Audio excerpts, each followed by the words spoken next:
La commémoration de la Journée nationale de la mémoire est l'occasion pour rappeler l'horreur de la nuit coloniale qui s'est manifestée brutalement contre le peuple algérien, victime des terribles massacres du 8 mai 1945.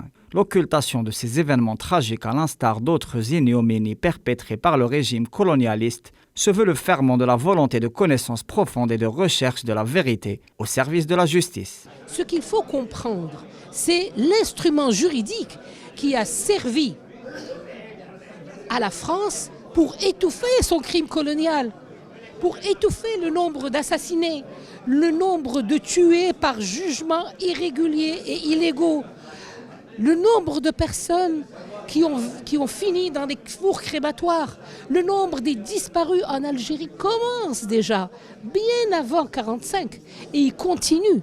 Cette date, au grand aura symbolique, a été instituée en Algérie, Journée nationale de la mémoire, par le chef de l'État, Abdelmadjid Tebboune. Le président algérien a rappelé dans un message à la nation que les atrocités perpétrées à Stéif, Guelma et Kharrata et dans d'autres villes le 8 mai 1945 sont témoins de massacres hideux qui ne sauraient être oubliés. Ils resteront gravés par leur tragédie affreuse dans la mémoire nationale, mais également dans leur référentiel historique dont les bases ont été jetées vaillamment par le combat de notre peuple contre l'injustice du colonialisme et en quête de la liberté et de la dignité.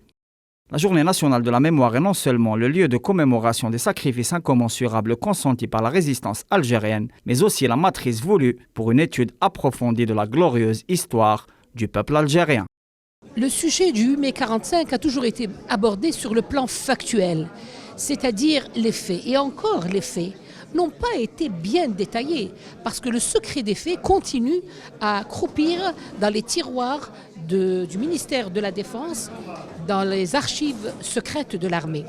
La commémoration de ce crime contre l'humanité coïncide paradoxalement avec celle de la victoire sur la barbarie fasciste. Cette journée se veut également le symbole des sacrifices consentis et de la lutte épique menée par le mouvement national de libération pour rompre les chaînes de la servitude coloniale. La République algérienne démocratique et populaire s'inscrit résolument dans l'héritage du combat révolutionnaire et maintient authentiquement son attachement aux grands principes historiques qui ont forgé le caractère de son peuple et de ses institutions.